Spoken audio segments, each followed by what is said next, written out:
Good afternoon, everyone. My name is Reagan Sokolowski, and I'm a marketing specialist too with ESC Spectrum. Thank you so much for joining us for our ECMPS 2.0 MATS feedback webinar. Our Senior System and Database Administrator, Daniel Frome, will give you a sneak peek of our MATS quarterly compliance process, and then you'll have an opportunity to share your feedback. Hey everybody. Just to sort of lay out what these webinars are going to be about. First one, we're sort of going to be looking at the PM tools that already existed in the StackVision client.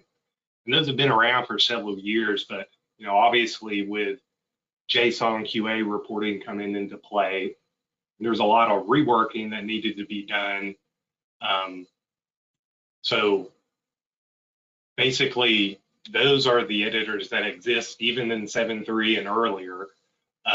Those are what we call, in the old client, you go to the tools part 75, the MATS and the PM editors. We do hope to actually move those out and get a little bit more better enhancements, things like copy and pasting in the entire column, some of the features you would see in RADA, and basically move those into the new client, sort of like logbook and cylinder management are currently. The other thing we're sort of going to be covering today is some of the MATS quarterly compliance editors from the Penta U sections 2 through 13. Specifically, we're going to look at fuel usage, malfunctions, and unit info.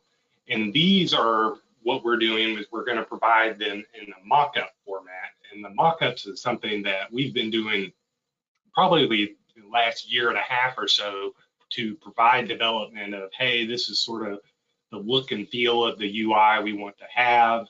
It provides the UI team a lot more, narrowed scope, so they're not going back and forth with us. It sort of speeds up our development process.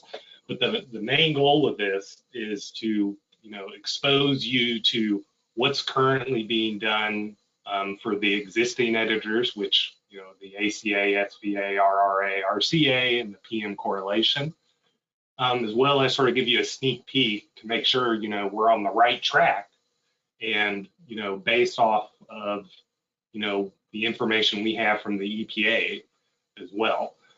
Sort of right off the bat, the main thing is there's a lot of work for the MATS quarterly compliance reporting. So that's all the information that used to be you would submit in the PDF format into the ECMPS WIN form or ECMPS 1.0. And I'd actually like to, take a minute to thank customers. I've asked several customers, could you send me examples of PDF submittals, just so I could take a look and see if there was anything, consistent across the board across that. Because, when you're dealing with PDFs, it's not like XML or JSON. There's no schema. You just sort of, here's the stuff you have to report. Is EPA even checking it? Probably not. They probably only look at it if they need to investigate something. That sort of changes with JSON, right? Because JSON and even XML, you can do checks on it. And speaking with Mr. Worley and attending all those awesome webinars we have, it didn't look like there was going to be many new checks for, if any, for the MATS quarterly compliance or these new, I'll call them PM editors for the newly submitted tests that are part of the QA file. So one of the biggest hurdles is, all DAS vendors are sort of facing this, is that if we look here, this is the most up to date, and it's February of 2023, and here we are in August, and about once a week, my boss, Brian Fowler, and Rasheen, the head of development, email EPA and ask them, hey, where are we at with the reporting instructions? Where are we at with the schema? We don't have a schema or reporting instructions for the newly added MATS related information yet. So, we can't wait. right? Like the deadline's January 1st, 2024. So what we're doing is we're making our best effort for interpreting the reporting instructions and looking at the regulations with the help of our regulatory group, and working with engineering. Specifically, I've been working with Mr. Brian Perloff, who's been extremely helpful. But just looking at some of these editors, trying to get, at least when we do have the schema, we feel confident that we are on the right path and things like that. The other issue that lots of customers are facing is that, unless we give you editors to enter this information in, there's not going to be a way to enter that into ECMPS currently. In the ECMPS 2.0, the web tool, if you go in and try to add a PS11 or a PM correlation test, it's not there. Only the old QA stuff is there. And I haven't heard one way or the other if that's going to be actually, you're going to be able to enter that information in. Well, that being said, like I made the point before, we can't wait any longer, right? Like I know customers are scrambling, vendors are scrambling. We want to provide you with, a way to have this as, as StackVision customers, you're used to the DAS having the compliance be the source of the compliance with records and reporting. It's the database, it has everything. You want that all in one central location, so you're not having to go back and forth from things. So we're looking to provide all those editors for those sections 2 through 13 in the PINTA-U. So again, the goal of this webinar is both to sort of show you what's in development with mock-up and requirements, and to provide, give you a chance to provide, a little bit more intermediate feedback of where we're at in the process. This is something that's very different. And then I talked with Brian Fowler about this. We want to be able to provide you more immediate feedback and not necessarily, here it is, December, January, and you get a beta, right? At that point, it's very difficult to change things that are already happening. So we're hoping to do, a webinar, hopefully once a month, to sort of show you how these things are progressing from, the PM tools showing you, there's a couple bugs in there. This is all very alpha, but make sure that you guys have the tools that you need to get the data in the DAS and get a JSON file out.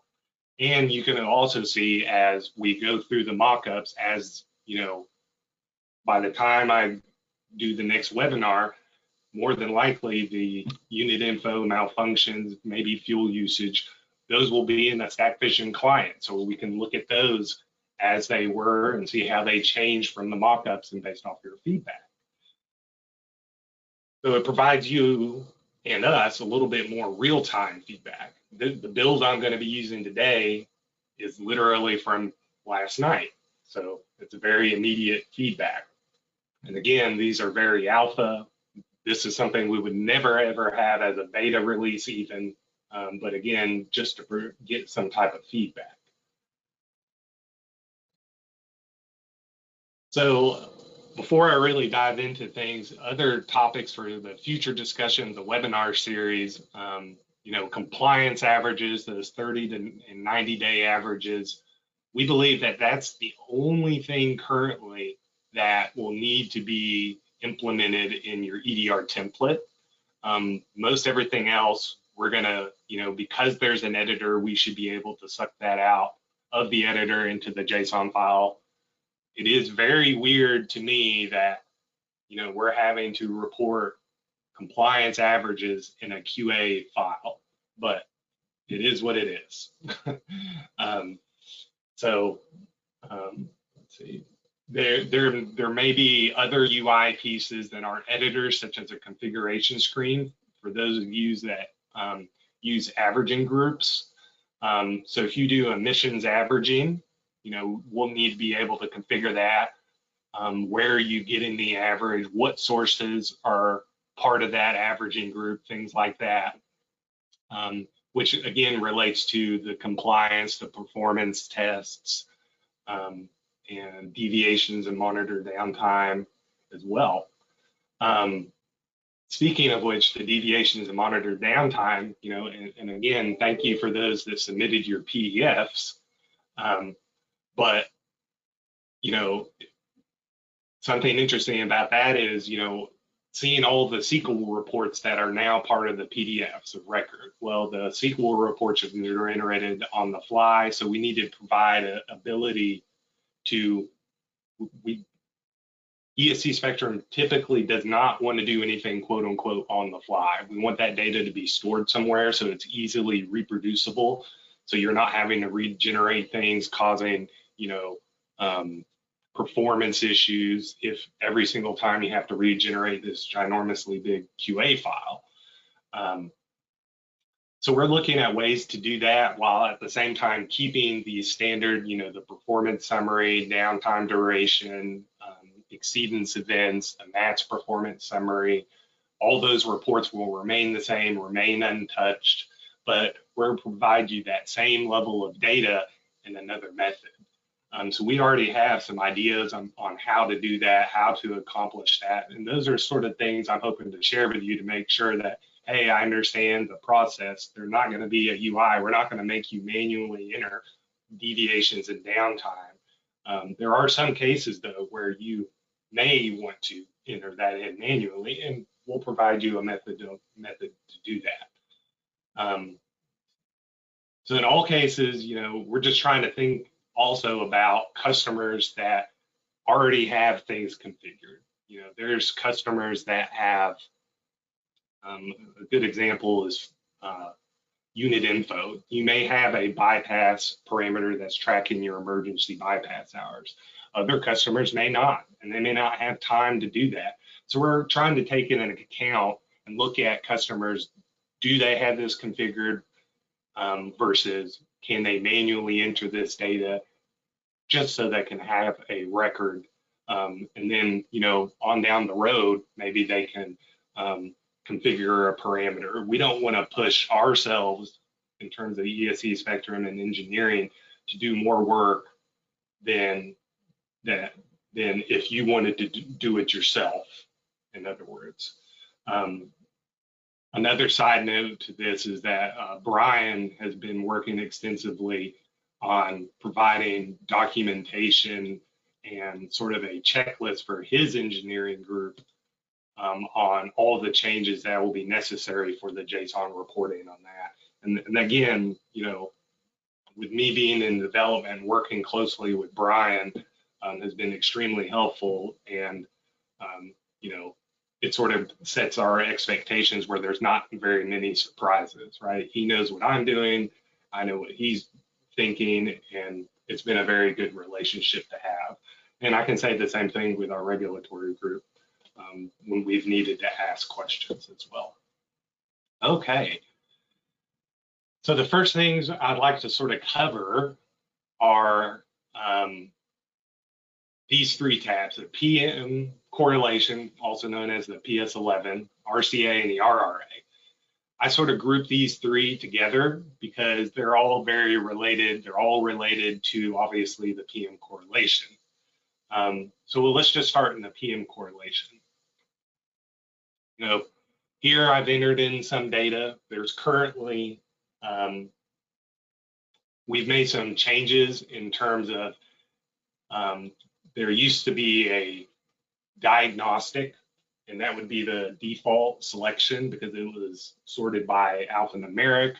Now, any test you create is going to default to periodic quality assurance, another good bit of information, and again, sort of trying to keep the behavior as other QA editors like RADA and linearity, is that if you do have a system ID configured in Stack Studio parameter part 75, the EPA system ID, it will automatically bring that in for you. Another interesting note is that diagnostic, if for those of us that love to read reporting instructions, we all know that diagnostic's not a valid reason for test in JSON, but yet, these editors existed. We don't necessarily know who or who has used them. We don't want to arbitrarily change historical data. So we left that in there.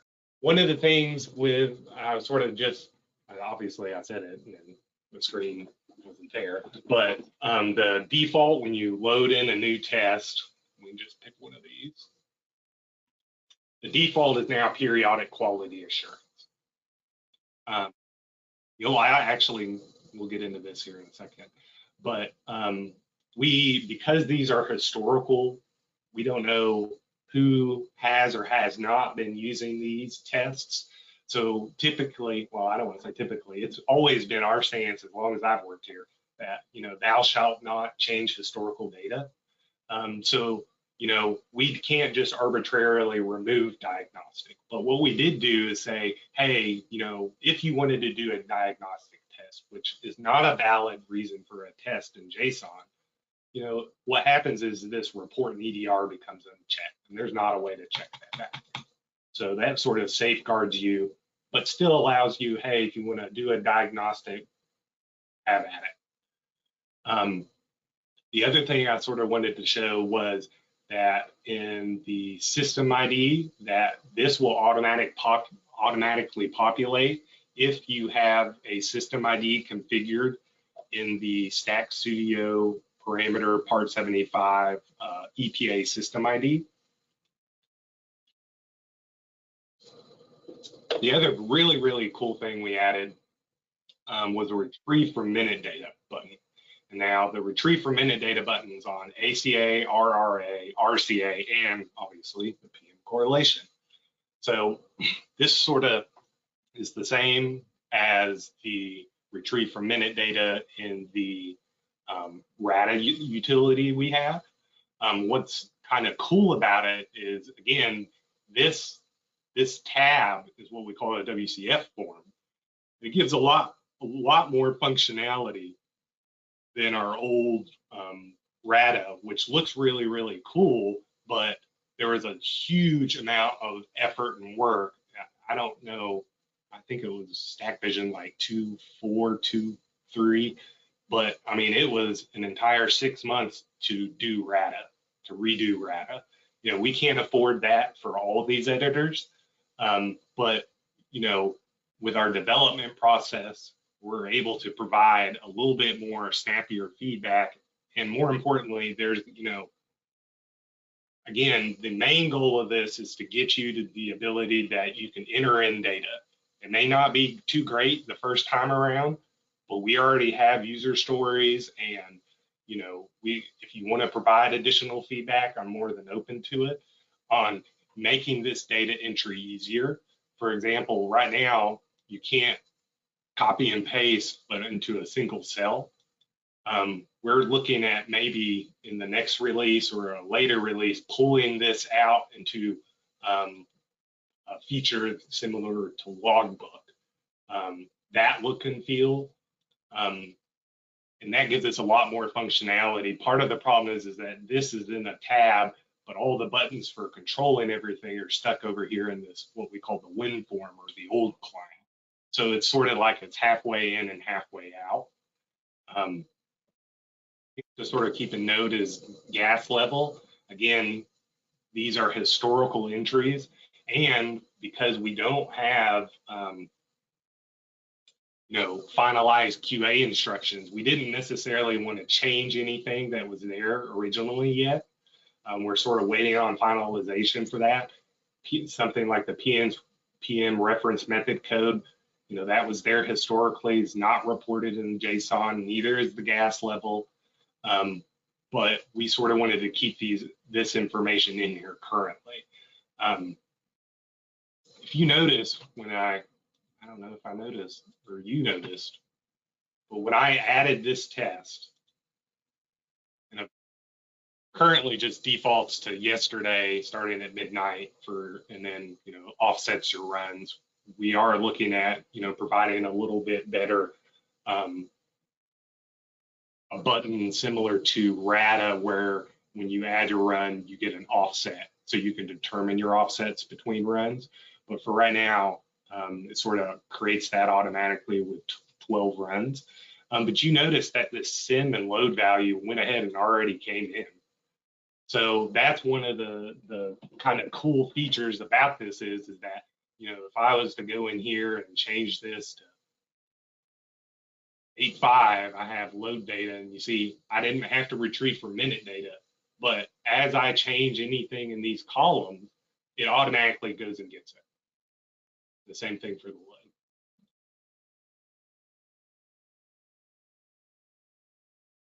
If I click out of the cell, I'm back to where I was. This button, what it does is it sort of gets it for all the runs. So say, for example, you were going through here and you just wanted to double check. The other thing we're also providing is, hey, this is the last time this was refreshed, because you really don't know, because it's so fast, because we're just really good like that. It's so fast that you don't know if it really refreshed or not. So this sort of gives you, this isn't saved information or anything like that, but it provides you the ability to say, hey, this is the last time I hit save. If you were messing around in Data Lab, change the value or something like that, and then hit retrieve, it would automatically go and update that. This information, there's something else to point out for these three is that the rounding, currently it's out to 3. Like I said before, if you love reading the reporting instructions, the reporting instructions are sort of all over the place for all these tests on what decimal place you should report. For SVA, I don't think it said one way or the other. For RRA, I think it said 1 for the sim, no mention of the reference. PM correlation is the opposite, 1 for the reference, nothing for the sim. So there's just a lot of unknowns there. Yes, we probably have a general idea that it's probably just going to be 1 decimal place, but again, we haven't really finalized that yet. We're waiting on the schema and the reporting instructions. Just if we had the schema itself, we could derive that, but fortunately at this point we don't.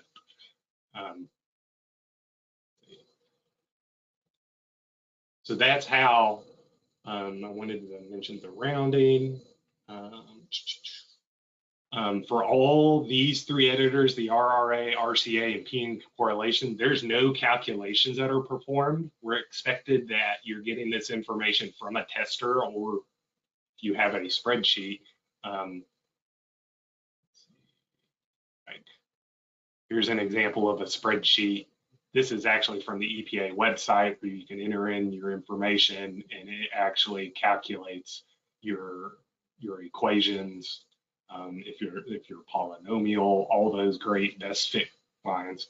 I also thought it was hilarious they called it a linear correlation curve, but it's neither here nor there. But what's interesting is that in the reporting instructions, you know, because the RRA and RCA are checks against the PM correlation, it needs to know this information, right? But at the same time, on the EPA, I think it's November of 2023, maybe, not entirely sure, but the information, there's not going to be any QA file import for old historical tests. A PM correlation may be 3 or 4 years old. EPA isn't going to know that. So you may need to find your old PM correlation test, because you need the information for when you need to perform an RRA and RCA, because you need to pick what correlation test that this RRA is linked to. So what this information is here with the test effect date, the best fit curve, correlation equation, the min and the max correlation response time, this is the information that comes from the PM correlation test. This has to be reported in the JSON file, one, because EPA, like I just mentioned, they're probably not going to have your actual correlation test. Obviously, we need to have it because it's required for your RRA reporting. So that's sort of something to keep in mind as well. So what this is it just sort of allows you to pick your correlation test, and then you can verify that, hey, this is, this is my same one for my effective date. You can see that up at the top. You can see my test number.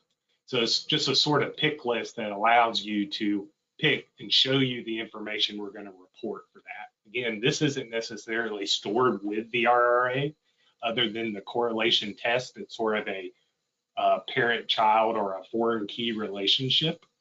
No calculations are performed in these editors.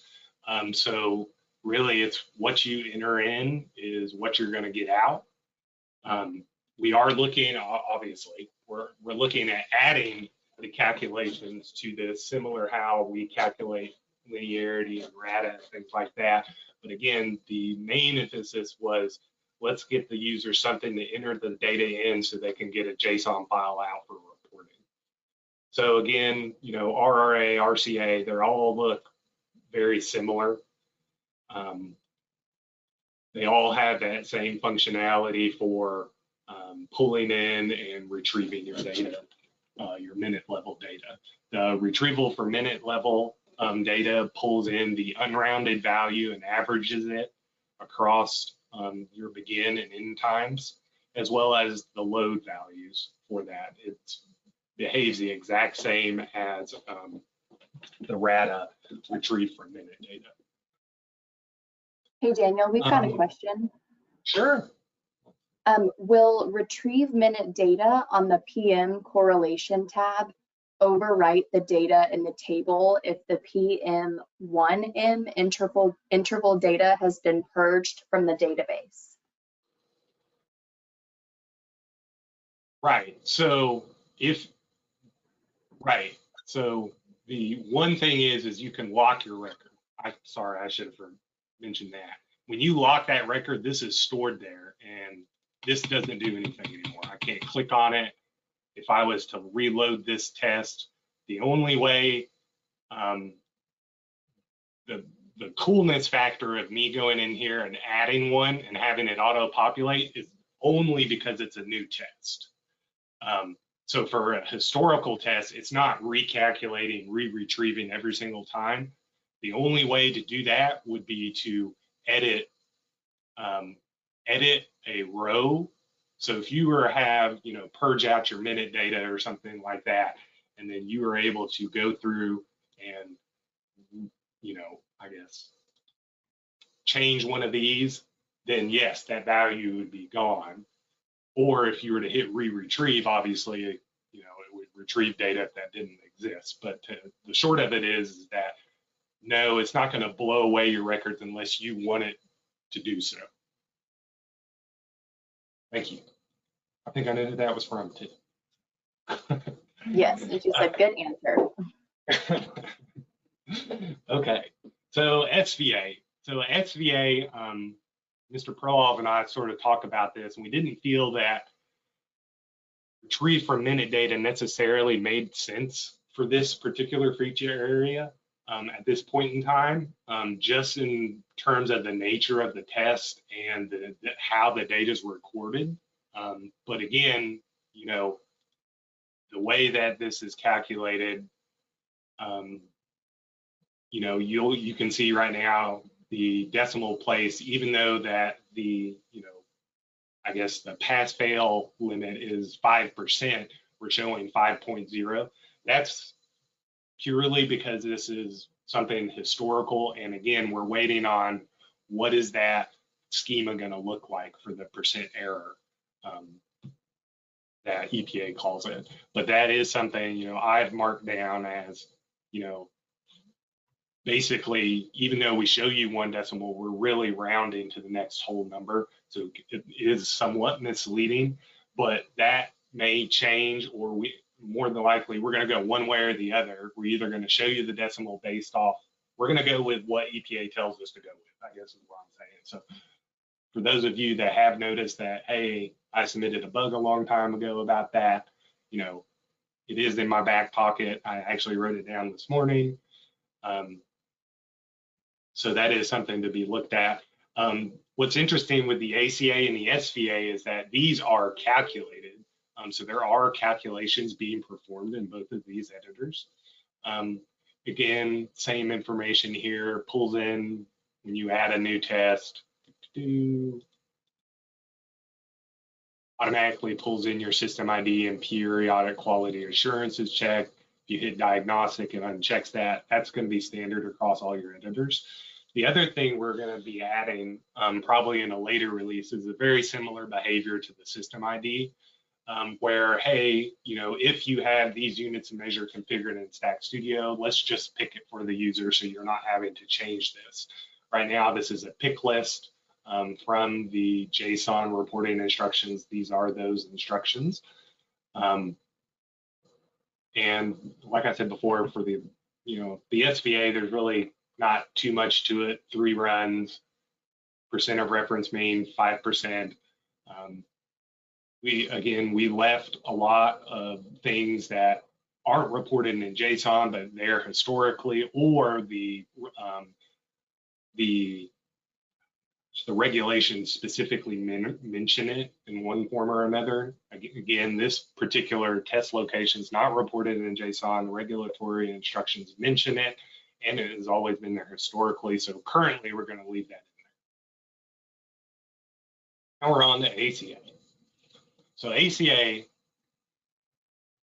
is very similar to linearity in the fact that, you know, you have different load runs, and, well, they call them attenuations instead of injections. I don't know why they can't just be consistent and stop confusing everyone. But again, one thing that is different here is the applicable limit, permit limit. I did have some questions. You know, there's been discussions of, well, where does that go? Is that a variable limit? Is that something that's always going to be the same? One of the things is I've thought about is that if you notice, like, as we're, something else we've sort of tried to keep in the back pocket to make life easier is it's to sort of clone things behind the scenes to keep things the same. So if this is, you know, not necessarily going to be changing that much, maybe it can look at the prior test to determine that limit. There's not necessarily a place in StackVision where that limit is stored currently. So just manually typing that limit in, you know, will kick off some of these calculations. Again, we have the retrieve from minute data here. The other thing we also added is that if you have a correlated parameter, and that is a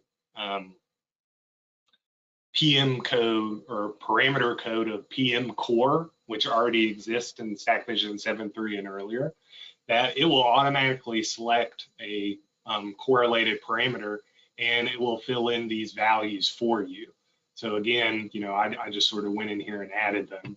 The one thing that is a little bit bothersome about the ACA and things we're looking to fix in a later release is that you notice that these runs are very sequential. Obviously, we can't necessarily report like that.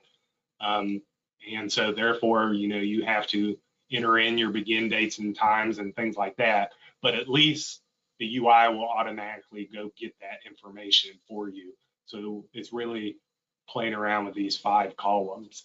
And again, as I mentioned before, we are looking to pop these out to provide a way of copying and pasting, you know, entire columns, where if you got this information in an Excel file or something like that, where you could just copy and paste these columns in.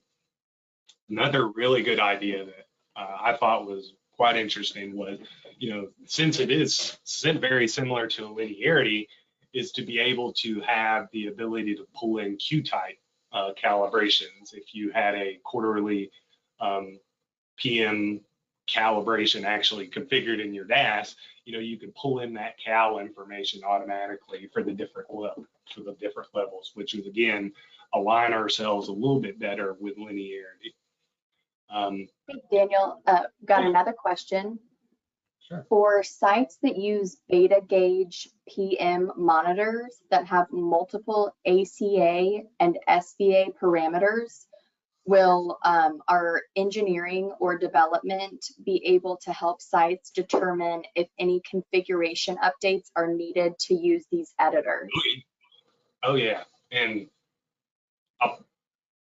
I don't know if Brian wants to chime in or not, but basically, I should have mentioned this before, that, and maybe I briefly did, but Brian's been working on engineering documentation surrounding not only, obviously the PM editors, these PM tests, and the MATS quarterly compliance information as well, but, just MATS engineering work in general to be able to get you for JSON reporting.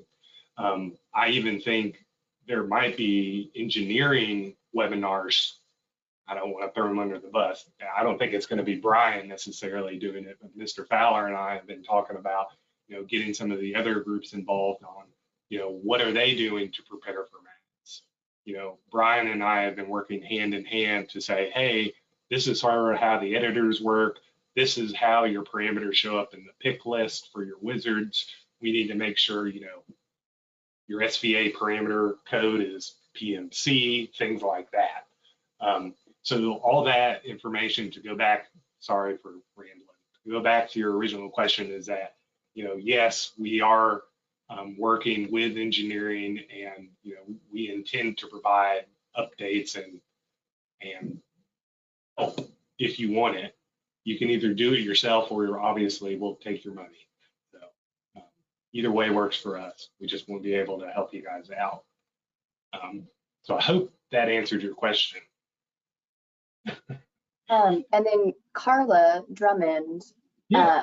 She's got her hand raised. I'll go ahead and unmute her if she wants to go ahead and share her feedback or a question. Carla, you're unmuted now. Oh, I think that you'll have to unmute her. Sorry.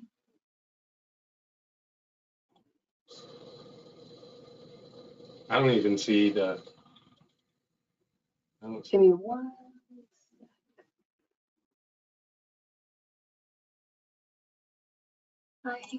Okay, there we go. You were unmuted, Carla. And I'm sorry, I did not raise my hand. I must have clicked that by mistake. Oh, no problem. Yes. Well, now we know if anyone does have feedback. That was our best to make sure that we could do it, right? Yes, so we know that we can do that now. Thank you. Okay, let's see.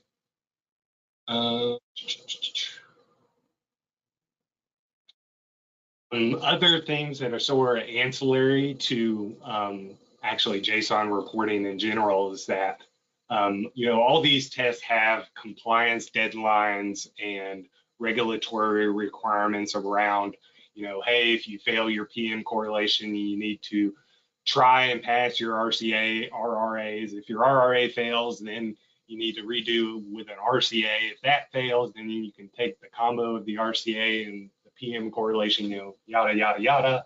The ACA every 168 op hours, 60 days in between. SVA is very similar. All that information. We're also looking to put that into QA test deadlines, as well as, into our other product, QAI as well. So those are things we are aware of and have those slated in the radar. But again, for right now, we're just purely worried, or not worried, purely, focused on getting this information, these editors, into your hands so you can get that JSON file out. And so it looks like I got about 20 minutes left, and I'm definitely a rambler. So I'm going to sort of jump into mock-ups.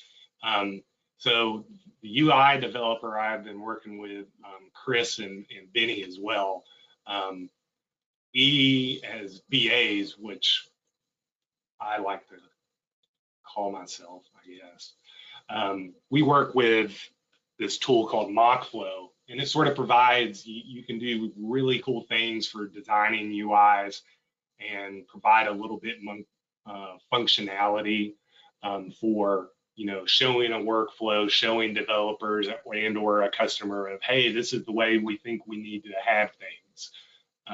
So very cool utility. It provides very easy sharing. He shared this out with me. I can look at it, edit it, send it back to him, review it. So it's been a great little utility.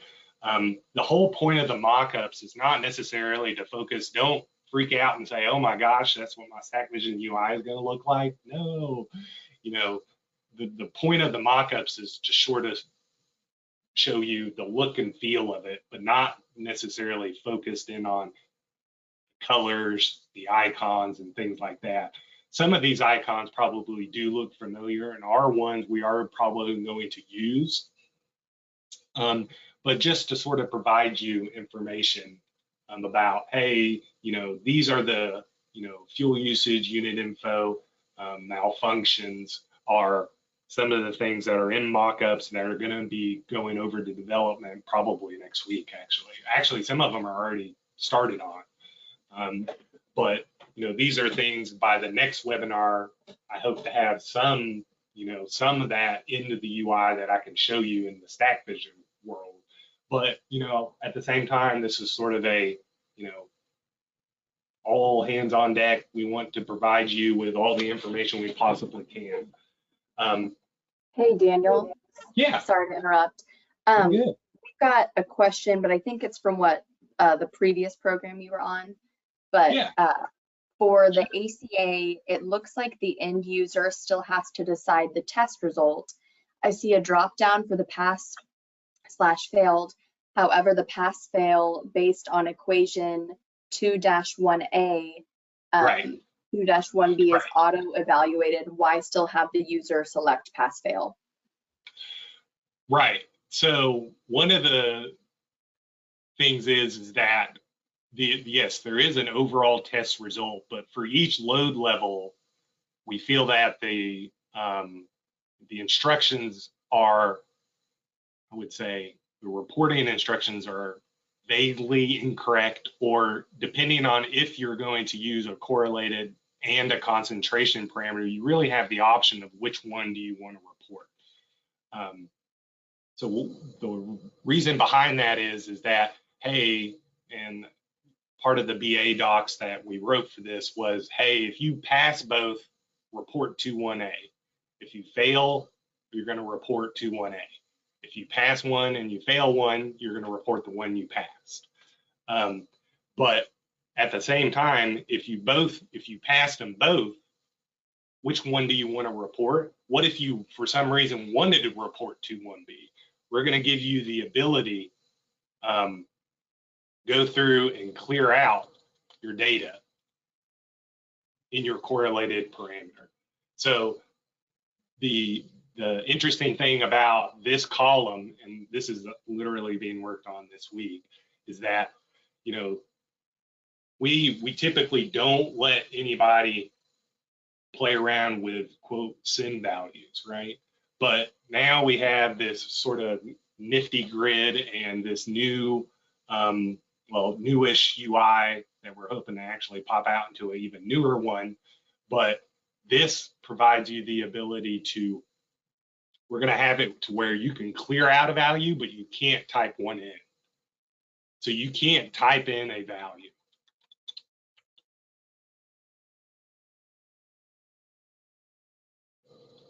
And what will happen is that, if you wanted to report one or the other, you would just clear out those columns if you wanted to override that. But typically the approach we're going to take is we're always going to report 2-1A. I'm not entirely sure why we don't calculate the test result. I'll have to check into that. That's a very good point, the overall test result. Something else you'll notice that's already been written up is the test result here doesn't reflect what's in the left-hand pane as well. We've got another question. Sure. How do you get the correlated back if you decide to use correlated? Right. So if you were to clear this out, we have the ability to retrieve from minute data, or if you cleared one value out by itself, you know, you could just toggle this value back and forth.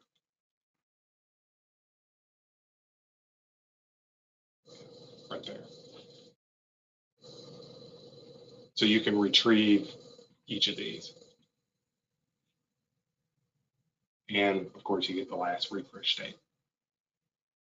So that's sort of a different approach than what we've taken with RADA, but it's simply because ACA is a little bit different because it can be a 2-parameter test.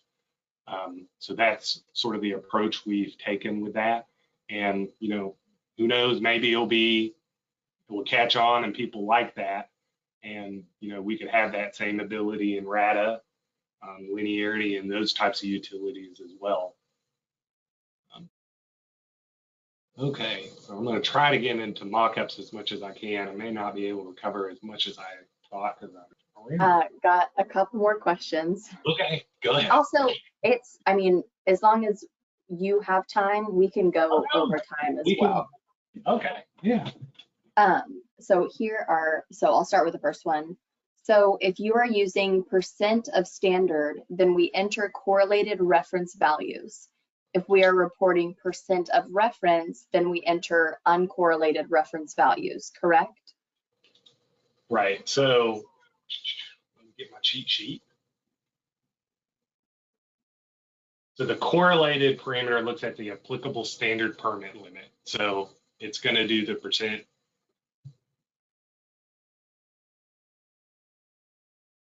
Let's just try it out. Just put in 50.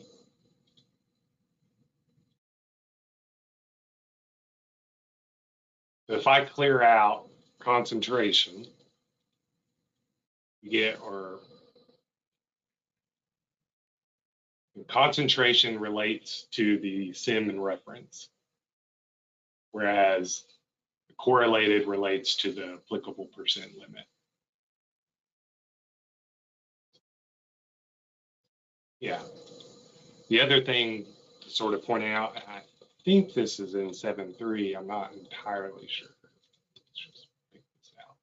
If you are running a 0, then obviously your % of reference mean is a divide by 0 error, so we're not going to show you any information for that. And the reporting instructions actually call that out as well, that you shouldn't report. If you are running a 0, your only option is 2.1b. Okay. How far back will we need to go back and backfill our ACA, RCA, and RRA data? Right. So really, I think you'll be fine for your RRA and RCA. The ECMPS reporting instructions and the regulations that I've looked at so far, you know, they just say, hey, I think it's, for some reason, November is sticking around in my head, but oh wait, that might be for all the old stuff, but for the new stuff, you got to submit January 2024. But again, the kicker is I would just enter in your last PM test. I think that's the only thing you'll be required to enter. Again, that is just purely because we need the ability to tie that to your RRAs for your reporting.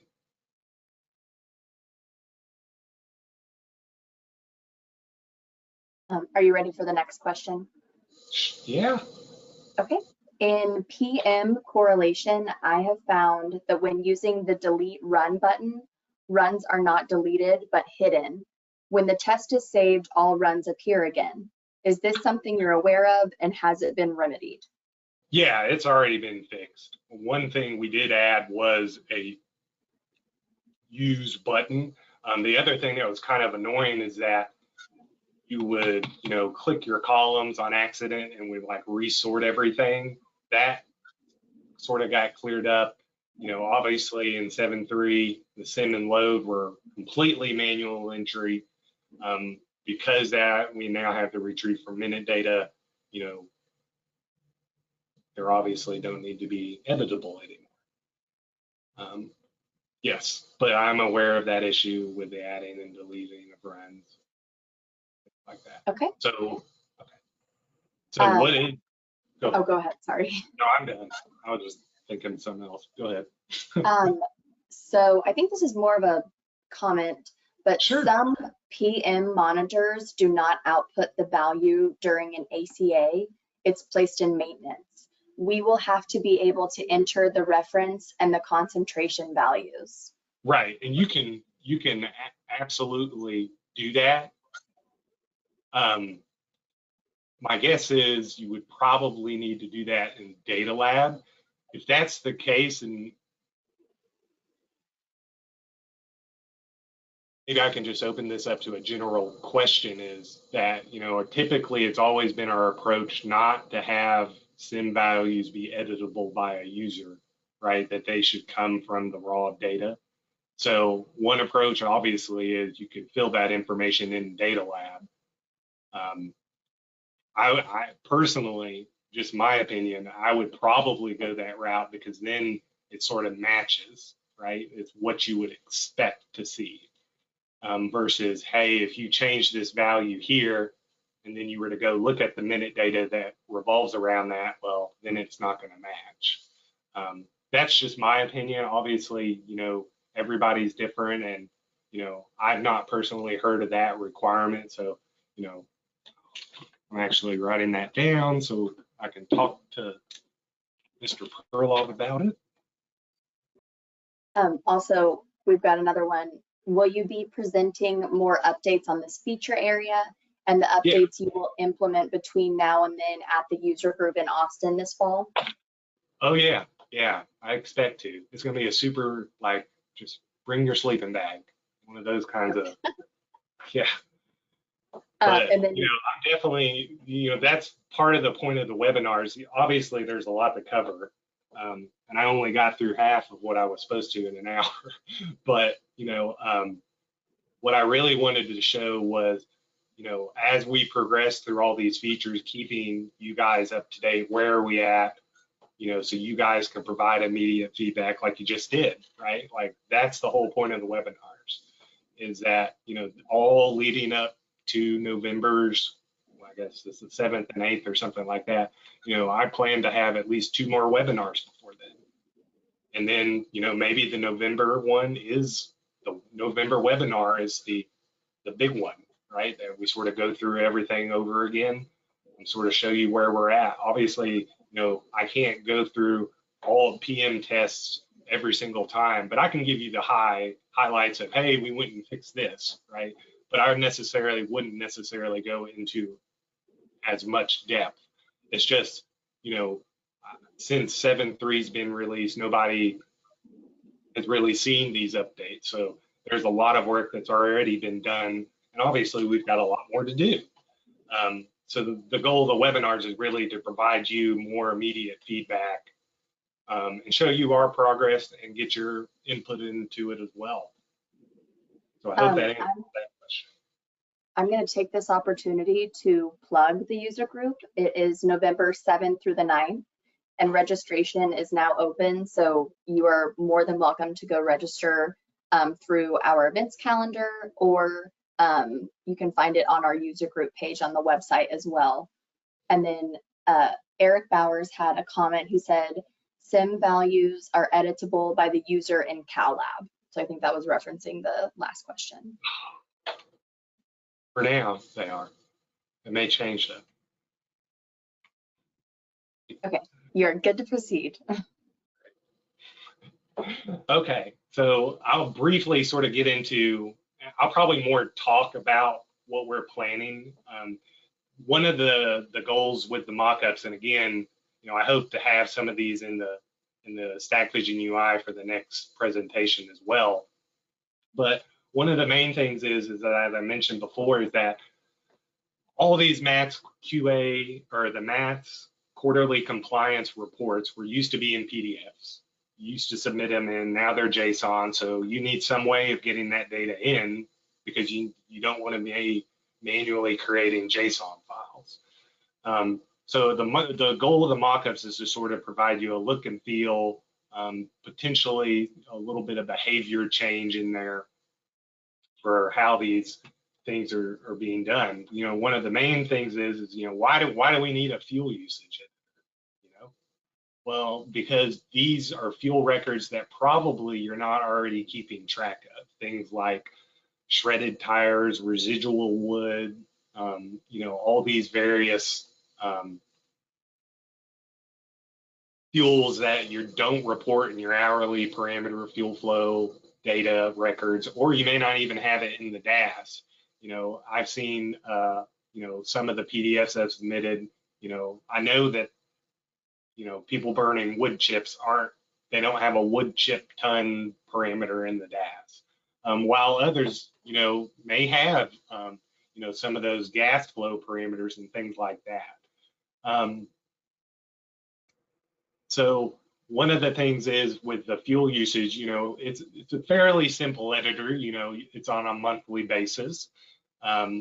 You can have the ability to, you know, create and search for fuels because you're doing this on a monthly basis. The other thing you'll sort of notice over here is you have a last modified by and the last modified date.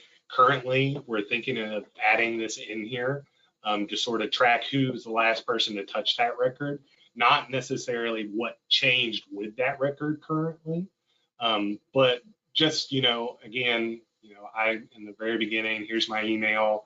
If there's anything you like, want to discuss, you know, feel free to give me a shout in my email, or I answer my cell, but well, I get so many spam calls. If you don't leave a voicemail, I probably won't call back.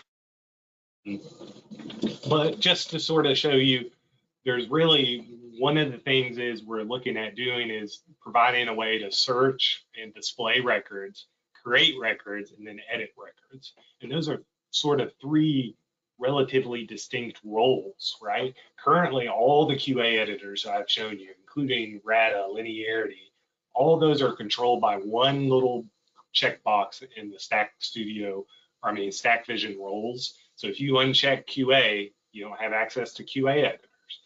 Well, sort of like to change that up a little bit and provide more, hey, let's give a user read or basically read-only search and display access where somebody could look at the record, say, oh yeah, hey, can you go check that for me? But not give them the ability to create a record or edit a record, right? You may want to reserve that for somebody else. Again, currently, the thought is all that's controlled by a single QA button, but we want to sort of expose customers to the idea of having a more granular approach for these editors where, hey, I can let somebody view these records, or I could let somebody edit these records, and in this case, create records even. But basically for fuel usage, there's not currently a way to tie this to a Stack Vision parameter. If you have one in the DAS, that is something we already have slated for a future release. Some of the other areas like unit information for bypass parameters and things like that, you will be able to pick a Stack Vision parameter. We just felt that for the immediate release, it was better to get information in there. You know, again, these are monthly records that you report on a quarterly basis, but it's very similar to fuel systems. So here is examples. You know, I entered in some data. This performance test date column that sort of has its own little triggers for the JSON reporting. The JSON reporting instructions indicate that, hey, anytime you burn a new fuel, you need to have a performance test associated with that. So if you go in here and, you know, you click add and you add a fuel type, and, you know, obviously this would be a new fuel type, you would put in a performance test date. By entering in the performance test date, you've automatically said that, hey, this is a new fuel for the JSON reporting. So the JSON file knows, hey, I need to report this as a new fuel. Other than that, it's a fairly simple UI for handling fuel usage. Let's see. So unit information, very similar. Look and feel, provide the ability to search, year, source. You can sort of ignore this bypass parameter. It should actually be bypass TOL, but we were just, the point of the mockup is to just show you, hey, this is a parameter. So again, with the bypass parameter, what's very interesting about that, if you look at the reporting instructions, it just says, hey, bypass hours. And if you don't actually read what it says, you would assume that, hey, that's just bypass operating hours. I can say that because that's what happened to me. I didn't fully read it and realize that the bypass hours is actually what you report in the JSON file is the percentage of bypass hours. So we wanted to provide you the ability to see what that is. If you have a bypass parameter configured and that parameter is accumulated, then, because it is a time online parameter, you'll be able to have op time and op hours. But again, in this case, it's purely op hours. So if you have an emergency bypass parameter, you like how that's configured by selecting a bypass parameter here in sort of the main parent record, you don't really have to fill anything in. The unit hours or the, stack, or not stack, but it's basically the operating time for the unit, the same value that you report in your summary value data for hourly operating data. That information, we would show you, here's how we're calculating this value. So you would be able to see that in there. Now, again, as I mentioned earlier, there might be cases where somebody's manually tracking those. So the bypass things, we sort of took a event-like approach to it, right? Where, hey, if you have a bypass parameter, you can't enter bypass hours, but the reporting instructions indicate that, hey, in Q4, you need to report all your bypass events for the entire year. That's what they currently say right now. That really hasn't changed. So rather than, having a single entry, sort of like a logbook entry or something like that, where it's just a ginormously big text field that you're constantly adding stuff in, we sort of wanted to provide you the ability to do things on an event by event basis as they occur if you wanted to, right? Now, as you enter these in, even if they're in Q1, Q2, whatever, what would happen at the end is we would aggregate all these together in chronological order with an event date that would sort of, all these, for all your event entries, get aggregated into one giant entry. So it'll be very interesting to see how that works out. We're curious. Again, we don't have the schema. It says report all these in text fields. So your event emissions, your description, your fuel descriptions of how you burn those, you attempted to burn clean fuels during this period,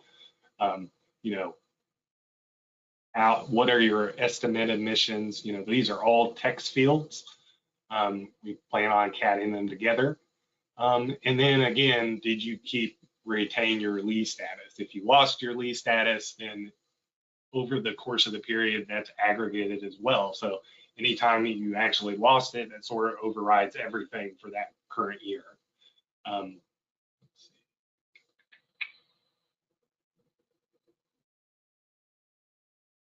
Sort of spinning through these kind of fast. Malfunctions I sort of wanted to give you, again, another relatively simple editor, but sort of give you the ability to see how navigation works. Here you can search for a source, an event end date, to some type of between end dates. In this case, what's unique about malfunctions is you may not necessarily know when a malfunction started. So the begin date, according to the reporting instructions, as well as the regulations, indicate that it can actually be null. So that's something very unique, right? Like usually we always have a start and end date, but in this case, you may not know when that malfunction occurred, but you know when, well, you should know when you have fixed it, right? And if you fill in a begin date and an end date, we're always going to base the reporting off when that end date occurs. So again, very similar, event-based. We're actually going to sort of expose what that ID is, so you can sort of keep track of, hey, this is my running number of events, you know, as they occur, what source, things like that.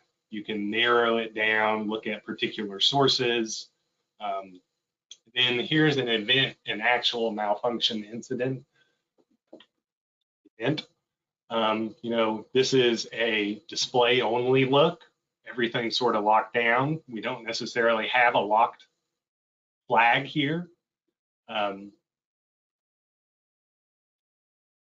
that's what sort of display would look like. And here's edit. You know, obviously begin and end date. This begin date can be nullable, begin time nullable, etc. The description and your corrective action. So these events are reported on an event by event basis in JSON, and obviously create. One other thing that's sort of going to be unique, and I should have shown this in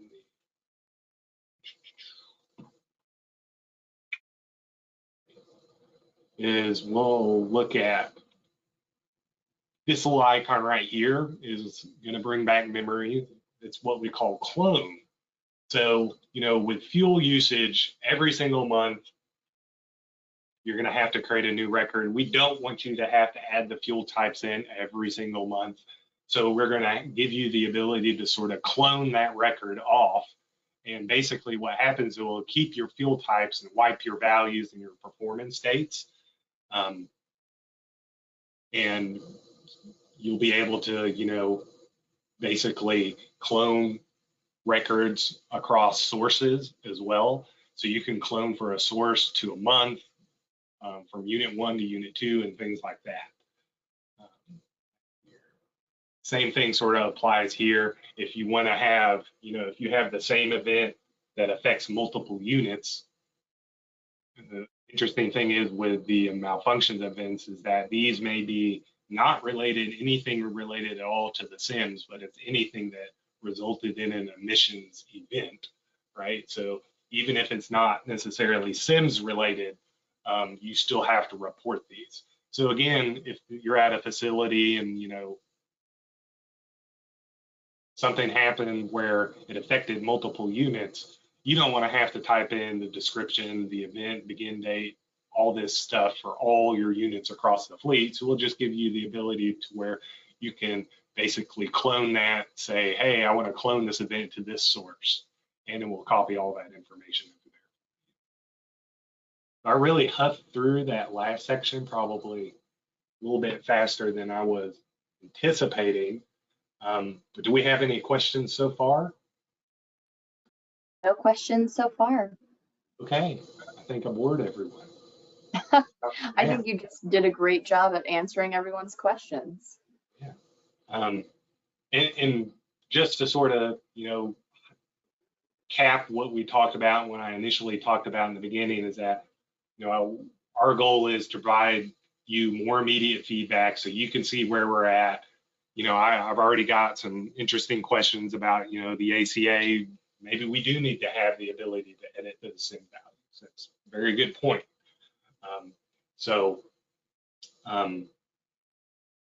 You know, we appreciate that feedback. I appreciate that feedback. And, you know, all of us are a little bit nervous with EPA because the deadlines are coming and we still don't have a schema.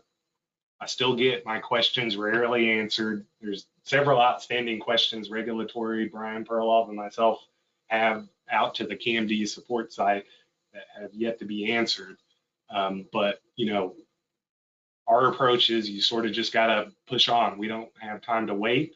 You know, I wouldn't expect you guys to wait on us or wait until reporting instructions are done. You know, we have high expectations and deservedly so. So, I appreciate the time, spending the time with me. Go tell your friends. Let's get some more people in here, and I'll probably see you next month.